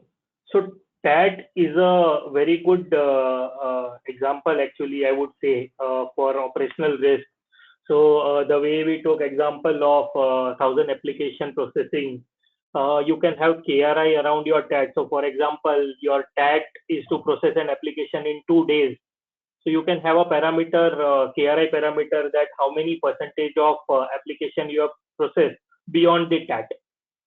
That will give you a good amount of indication that whether you are in line with your TAT, or with whether you are breaching your TAT on a frequent basis. So TAT is a good example. You can actually devise a KRI across for TAT, and it is a standard practice that people follow this kind of KRI. With respect to your question on underwriting, what can be the example of operational risk in underwriting? So I will take example of say insurance. When you are say underwriting an insurance policy, your main job is so for example, if you are offering a life insurance policy, your main thing is that your underwriting model predicts a kind of a mortality rate for the person. What is the mortality rate? What is the average age of a person? Average age or the survival ratio of the person. Based on that, you offer the policy and you decide the premium. So over here, you can have a kind of a key risk indicator in terms of so basically, person living more than your expectation is a problem for you. Right. So you are basically defining mortality rates that say that after the average age of a person in India or a male is say 60 years, and suddenly it happens that more and more persons start living more than 60 years, then it will become a problem for an insurance, life insurance. Sorry, more and more person say start dying before the age of 60, then it becomes a kind of a problem for insurance company who is offering life insurance. The claim Yes. ratio will be more. So the kind of mortality rate you are predicting at the time of offering the premium is a kind of a good indicator. So this is how you can basically monitor that thing. And the moment you say quarter on quarter increase in the death rate before your average years of death rate, you can ring the alarm and you can say either you need to increase the premium or you need to change your assumption at the time of underwriting. Correct. Right. Okay. I hope that answers your question. I mean, very quickly, can we take like 2-3 more questions? Yeah, Sandeep? no issue. Yeah, we can take it. Yeah. Wonderful. So, okay. So next question is from Sangram, and he has asked, in terms of sustainable finance, what courses do you have that can help in this sector? I have 8+ years of experience in sustainability and ESG reporting, along with a little experience in export finance. So Sangram, to be honest, we do not have exactly a course on that. However, climate risk and these are actually going to be part of our risk management courses in future, and we would have a separate course on climate risk very soon, right? But as of now, I mean, there is no course on sustainable finance that we teach. Anything you would like to add, Sandeep, on that? Any courses that you know of? I know one institute which offers climate and sustainability, that is FRM. They have a dedicated course on climate and sustainable finance and ESG as well. Apart from FRM, I don't know any particular institute offering that kind of a course. So you can actually check on their website what kind of material, what kind of syllabus they have. And with respect to IIQF, you already mentioned that you do not have any course currently, but in future there is a possibility or short span of time you may be launching the course. Correct. So you get in touch with Nitish also, and Nitish can also help you in terms of those things. Yeah, absolutely. Again, the repeat question from Sangram, what is courses that can help in export finance? I've already answered, do not have anything on that. Okay, Prithviraj has a question. How could I build a background to move data science environment without coding knowledge in operational management? What is risk I will face? Maybe I'll start answering that question, and Sandeep, you can add on, right? So whenever you want to add data science or machine learning areas in your, in terms of the applications that you want to work on, right? To be honest, at least you need to know Python. Without Python, you cannot actually work with machine learning or data science models, right? And believe me, of course, it's a programming language, and for a non-programmer, I'm not saying it's a cakewalk. But good thing about Python is, and that is one of the reason of its popularity also, is that it's a relatively easy language to understand compared to a lot of traditional languages like C++, Java, and all. I'm not saying it will be a cakewalk, but if you do a sustained effort, in a planned manner, Python can be mastered maybe over a period of 3 to 6 months, right? I'm not saying that you become a champion programmer, but you would have enough basic idea about like how to do. Anyway, we are not targeting to become a programmer, right? We are talking about using this for modeling and all that. So yeah, first thing is, if you are talking about using or moving into profiles which involve data science and risk management, or data science or anything, right? You need to get comfortable with at least Python, right? So without total, you cannot avoid coding totally. A lot of things have been made easier, a lot of tools have come and all that. Python as a language itself has a lot of libraries, and like the syntax is also relatively easier, but that is something one definitely needs to get comfortable with. So yeah, it's not about what is the risk you will face. Unfortunately, without going a little bit into Python, not little bit, without understanding some amount of Python, you cannot actually go into data science and its application in neither in operational risk, neither in any other area of risk. Yeah, anything you want to add, Sandeep? No, I think you covered it very briefly. So learning Python is important in terms of data science, and without that, I think it would we would also not recommend that to be done from him. Right. All right. So Ankur has a question, which is, I am an IT company and switch my career in risk management and assessment and data privacy protection in IT field. Yes, Sandeep. Yes, Ankur. It is pretty much possible. Pretty much possible. In fact, since all these profiles involve good amount of statistical modeling and some amount of Python-based modeling and all that, so being in an IT is an advantage. Of course, the finance part, the application areas has to be learned. And you can look at courses we have, maybe the quantitative finance or risk management or the finance engineering program. So if you want to make that switch, you do have, your background is quite suitable if you learn the domain, right? Anything you want to add, Sandeep, on that? No, we have seen actually engineers doing finance. So it's very well possible that you can also switch your career from IT to risk management. It's not difficult. The only thing that you need to go through a little bit of material, you need to upskill yourself in terms of risk management related taxonomy and the related concepts. And I think you will get good material on Google. You can get in touch with Nitish also. Their institute also offers good courses on risk management, and there are a couple of other organizations also or institute also. You can check them as well. So before doing any kind of movement, the prerequisite is basically get yourself comfortable with the topic, and then you can move. Without making yourself comfortable, it would not be advisable to move. Absolutely. Those are exactly what I also mentioned, that you first, if you acquire the domain knowledge, definitely you can make that move. Okay. And next question. It's not difficult. It's not difficult. Risk management is just a matter of perception, or you should have some kind of a basic knowledge about risk management. Once you get the hold of the topic, you will be able to do justice to the topic. Absolutely. Yes, sure. So I hope that answers your question. And yeah, Shruti mentions the full form is pollution board from a question, but yeah, I hope we have answered your question, Shruti. We assumed that, but just wanted to reconfirm. Anyway, the next question is from Sujata. Sujata says, I'm already into risk management. I have a question as to whether I can upgrade to data analysis or AI to upskill myself. Yeah, absolutely, Sujata. Data science, machine learning, these are ubiquitous fields, like it's applied everywhere, to be honest, right? In every industry, and our industry of risk and quant modeling is no different. In fact, data science and risk management is a very wonderful combination.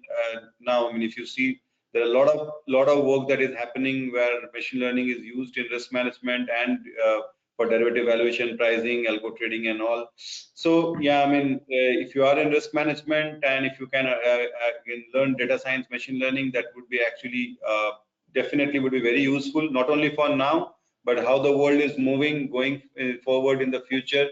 These are things which will go, I mean, which will be used even more, right? So yeah, I mean, for any professional nowadays, if you can learn data science and machine learning, whether you are using it directly or not in your current profile, this is something it is always a good to have knowledge. And also further, there are a lot of very interesting profiles which you can apply for. We specifically have a course called AI for Finance you can look at that builds your background comprehensively in terms of data science and machine learning applications in finance, right? And then you can do a super specialization there where you can select the AI for risk management module as to super specialize, right? So yes, I mean, in summary, I mean, this is something, it would be a very good addition if you can acquire the data science and machine learning knowledge. Anything you want to add, Sandeep? No, I think upskilling is not a problem, never a problem. So upskilling is always required. In fact,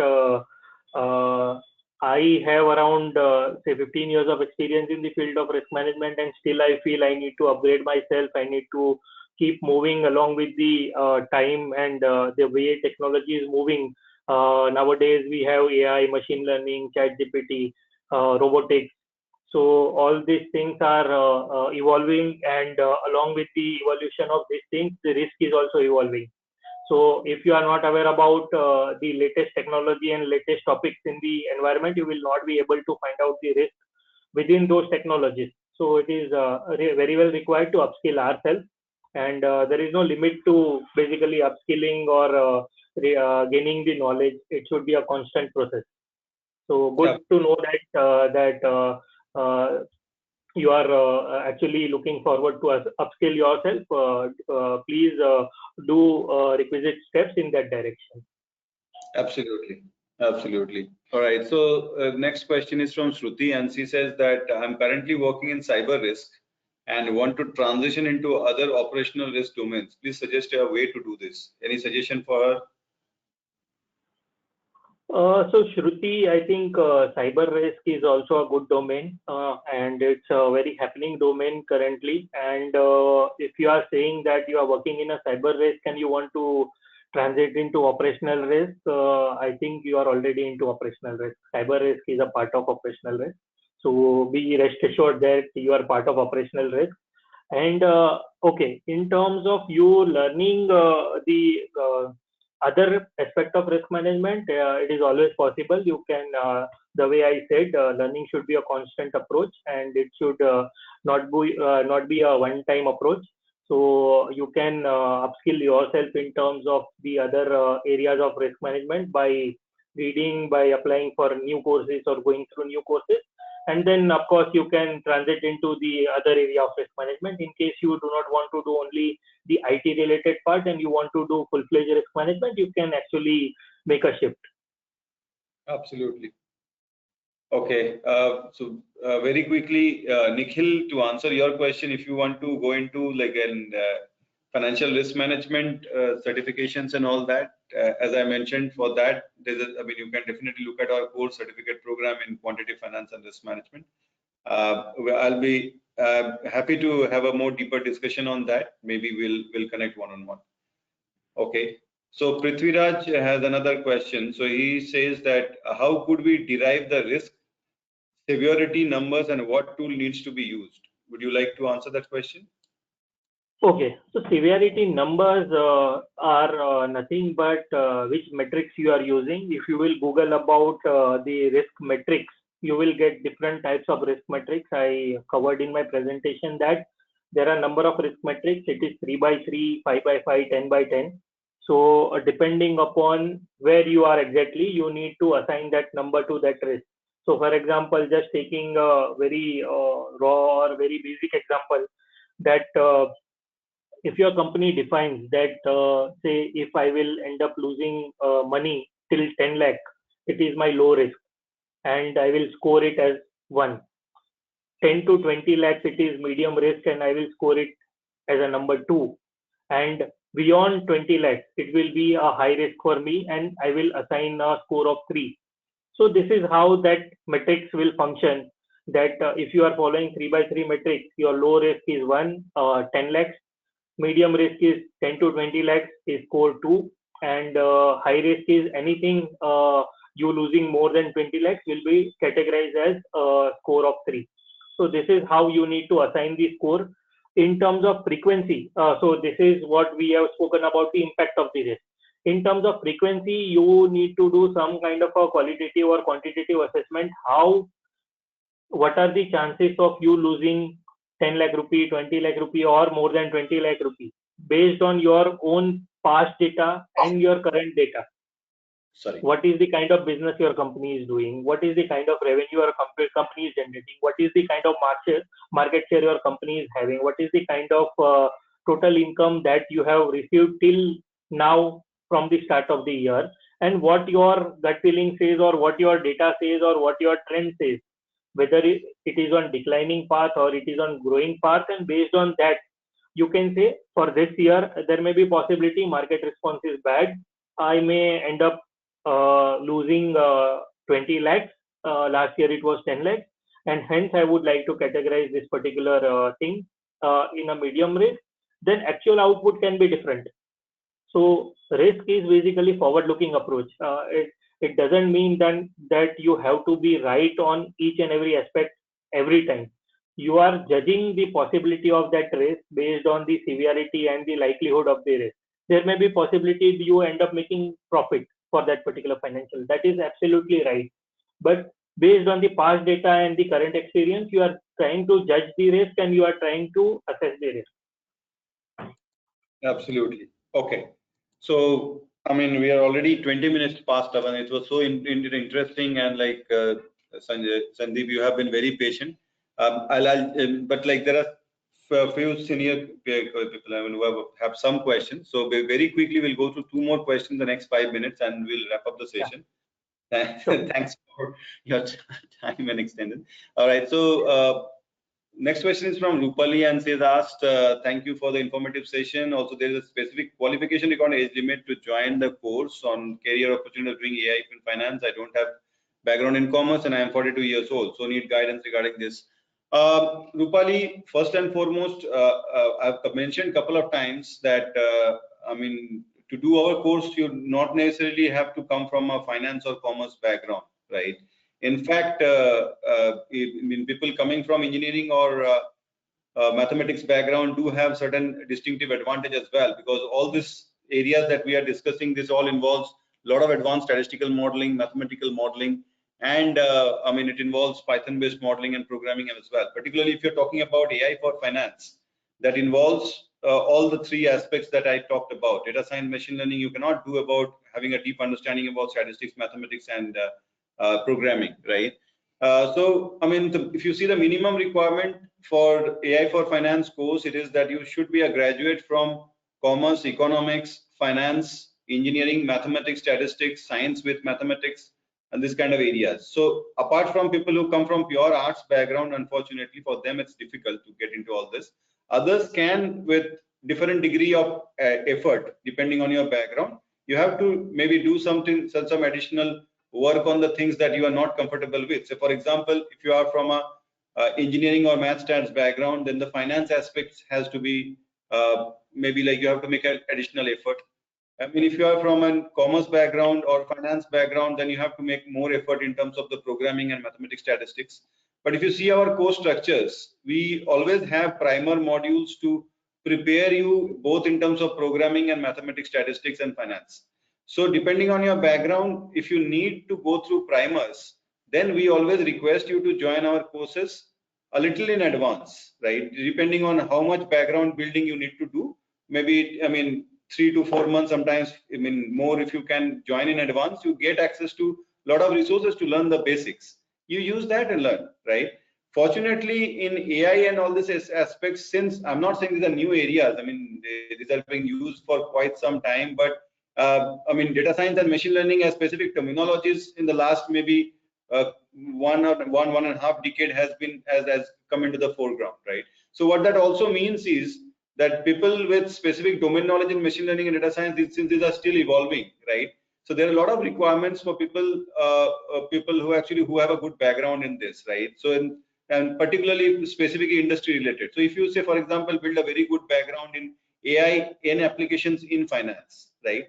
So I mean, if you are building a good background, I mean, whatever is your age, given the fact that there are not a lot of new age companies coming up in fintech, and even existing companies are getting into new stuff and all. So even without having a prior experience, you might get an entry. I mean, not only might, if you build a background, there are chances that you will get an entry, right? So yes, I mean, of course, if you come at after a certain age, there can be a little bit of difficulty, but again, fortunately, things are a lot better than what it was earlier, right? So whatever your age, if you learn it well, there are opportunities to be grabbed at this point of time. That is what I can put it, right? And for further deeper discussion, yes, of course, Sandeep. I mean, so what I would like to cover is just to motivate the person who has asked the question, that if a chaiwala can become a PM, if a bus conductor can become a great actor, okay. If a person who was just an employee on the petrol pump can build an empire like Reliance, there is no limit, okay. So Absolutely. age is just a number. You need to think what you want to do, how you want to do. So you need to channelize your energy in the right direction. So you need to, of course, you need to go through certain hard times, or you need to put in more effort. But nothing in this world is like you cannot do. Sky is the limit. So whatever is your interest area, do follow that. Do take some action in terms of fulfilling your dreams or aspirations, and one fine day I think you will achieve that goal. So having goal is important, and putting some effort or taking some action on that goal is also equally important. So don't just go by your age. Start taking small action on your goal, and someday you will obviously achieve it. No, that's absolutely very wonderfully put. So yeah, I mean, that is like more of a philosophical approach to what I was mentioning. Actually, Sandeep, thanks for that. It's like very motivating, probably that helps. And yes, I mean, if you build the knowledge areas, if you acquire the knowledge, you can definitely enter into the. Thanks so much, Sandeep, for that. I think it's really motivating. Okay, Parul, your question actually, maybe we take it one-on-one on what kind of exact courses for your global aspiration. Tanumai, now for the paucity of time, I mean, it's like you want to understand the key changes in ops risk between Basel 2 and Basel 3. That's actually a separate discussion altogether. In fact, we have had specific webinars on Basel, and it's like Basel actually. So essentially, you can go through them, the recordings of the previous webinars, and maybe we can connect more on that. But yeah, I mean that's something. It's like not like a 1 or 2 minutes discussion. That's actually it's an elaborate discussion itself. So I'm not taking that question, Tanumai. Please do. I hope you understand. And again, as I said, I mean, if you want, I can send you specifically the link for that webinar, and I mean that recording is there in the website as well. So please feel free to look at the Basel recording, of Basel webinar recording. Okay, so Prashant asks, what would AI be significantly impacting the jobs of risk professionals? Sandeep, you can start answering that, and maybe I'll add something if needed. Okay, so of course, any technological change will impact operational risk and risk management, because, as I said, new things are coming in the market, and along with new things, new risks are also evolving. So AI is like a black box for us. We don't know what kind of coding is behind AI, what kind of algorithm is there, what kind of functioning it is having in the backend. So it is always a risk for us. So we need to see it from that perspective, what kind of opportunities we have in terms of AI, and along with opportunities, what kind of new risks are emerging from AI. So it is always a twofold approach that we see, what kind of opportunities or what kind of leverage, technological leverage we can have in terms of AI. And if we go with AI, what kind of risk we are going to encounter. So obviously, any new thing coming in the market has its own pros and cons, or own advantage or disadvantage. And this AI also is, we are actively looking upon what kind of models they are following, what kind of algorithms they are having. There is a possibility that you say, for example, you use AI for your say some of the work. AI is totally based on the algorithm model or what kind of learning they have developed within them. If they do not have sufficient data in terms of their learning, they will not be able to provide the correct output. That is the biggest risk that you have. Or they need to have, say, before providing an answer, they should have at least, say, 20,000 data points. And after that, they will be able to provide an accurate answer or somewhat near or relevant answer. But you do not have 20,000 data points. In that case, also AI will give you a different output. So these are the risks or common risks that we have faced or we are encountering in terms of AI. And these are very basic risks. There are other risks also in terms of AI, in terms of data privacy, in terms of they can actually mirror your schedule, the kind of deep fakes and everything that you are noticing in the market. So these are all the risks that are evolving and emerging in the market along with the emerging of the new technology. Yeah, and just to add, actually, rather than thinking about the job impacting the jobs of risk professionals, what I would like to mention is, as Sandeep also has highlighted a couple of times, that in the current world, actually, like again, you cannot be stagnant, right? So whatever new technologies are coming up, instead of being afraid of the technology and instead of thinking whether I'll be losing job because of this, you have to embrace that, right? The best way to do is like learn that technology itself, right? So that helps you and mitigate your job risk if there is any, right? First thing is, yeah, of course, this kind of things, this is like still debatable. How many jobs will go, or like how many will be added? This was the debate we had, at many time in the history as well. When industrialization was happening, people thought that they'll load jobs, but again, then in fact, actually the jobs increased. Then again, same thing happened when computerization was happening early 2000s, right? A lot of banks went on strike thinking the jobs will go, right? But that what we have seen is that things have expanded. A lot more jobs has been added, in fact. So, this is still a debate where how much of job risk is there and how many jobs will be added. But only thing that has to be understood from my perspective is, instead of thinking it as a risk, think it as like an opportunity, understand the field, and then embrace that, right? So that mitigates your job risk if there is. And in any case, machine learning, AI actually is like the broad word. In finance, mostly data science and machine learning aspects of AI are used more. So basically, understand those things field, wherever it is applied, you would go and set it up and and enter into that field, right? So there is nothing to be afraid of. I believe only thing to be doing, to mitigate that risk is to embrace that knowledge. I would like to also add that, okay, who is the inventor of AI? There is a human mind behind AI, right? And of course, whatever technology you bring, whatever machine you bring, there is always a requirement of human person to operate that activity. That is not going to, that you will not eliminate, that you cannot eliminate, that human will always be required, okay? Of course, it will drill down or it will bring down the operational time. But to monitor that activity, again, you would require human. So don't worry about the kind of job loss or a kind of technological shift that AI is going to bring. Just focus on whatever you are doing and try to upskill yourself in terms of the latest changes in the environment, and you will be able to sail through the period.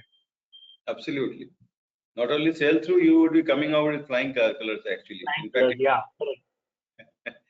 All right. Okay. So very quickly, next question is from Parul. Thanks for the informative webinar. Thanks for your kind words, Parul. Okay.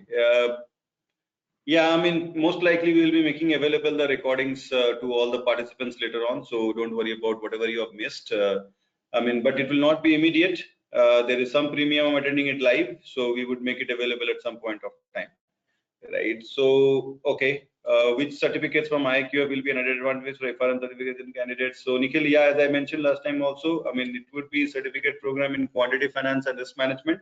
I'll have a more detailed discussion one-on-one on that. Okay, Rupali has said that I have done MSc in management. Yeah, Rupali. So anyway, that's a good background to have, and you can build on that. You do have a very good, strong master's background. So yeah, I mean, if you can learn the data science, machine learning aspects, very good career can be made on that. Okay. Next question is from Parul. Working in UBS as a compliance officer in the IB domain to prevent compliance obligations and control operational risk in IB business. So not sure whether I will get an opportunity in any other domains or not. I would like you to advise on this. Yeah, Sandeep, would you like to quickly advise her on that? Actually, I missed some part of the question. If you can repeat. So Parul actually works in UBS as a compliance officer in the IB domain. Okay. To prevent compliance obligations and control operational risk in IB business. So she is not sure whether she will get an opportunity in other domains or not. I would like you to advise on this. I think, Parul, you are working in compliance domain, and if you understand the risk management little bit also, compliance and risk are considered as the second line of defense. So majority of the activity that compliance does and the risk does also overlaps.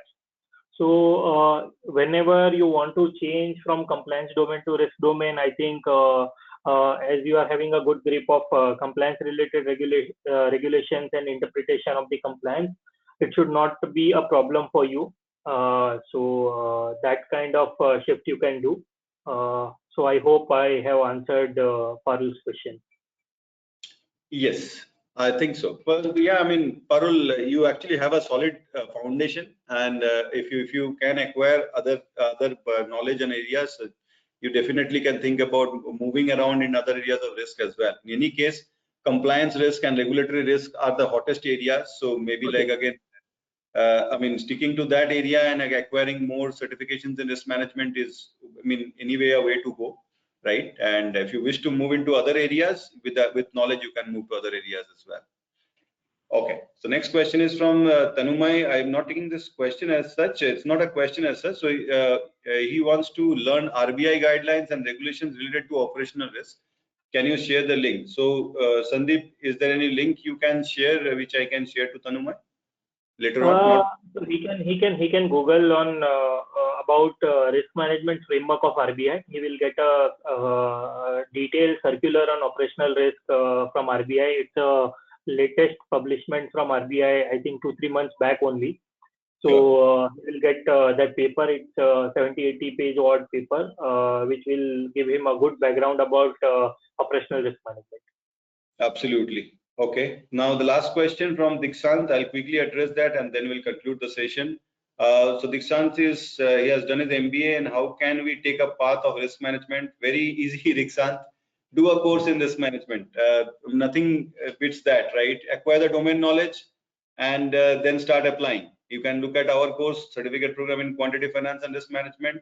Yeah, there are some other international certificates like FRM and also you can look at. But if you want to really understand both the theory and practical modeling, you can look at this course, quantitative finance and risk management.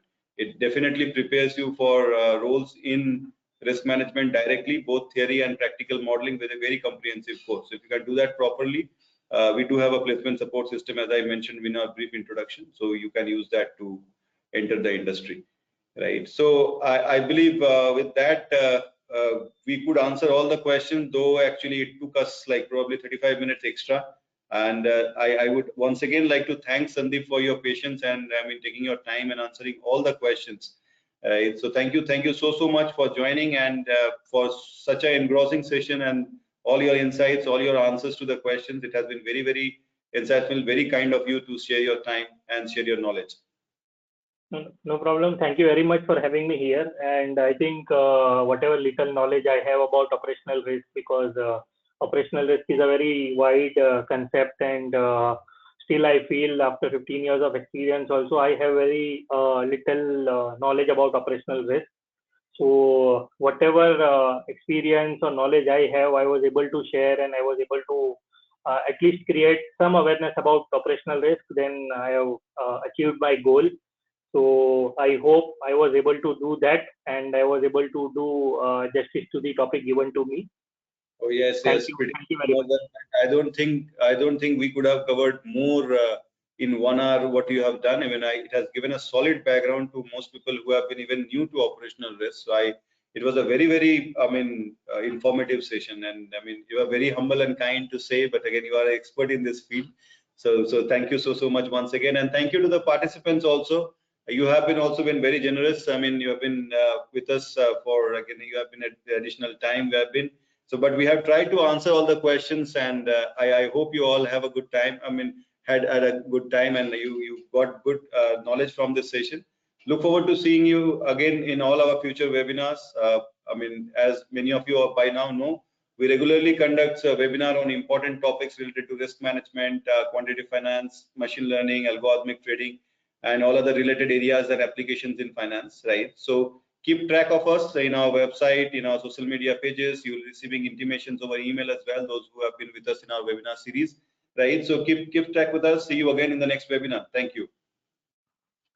Thank you very much. Thank you, Thank Nitesh. Thank you, all the audience, for patiently listening me. you. Thank you so much. Thank you. Okay. Thank you. Thank you. Bye. Have a good day. Good luck. Good day. Bye bye.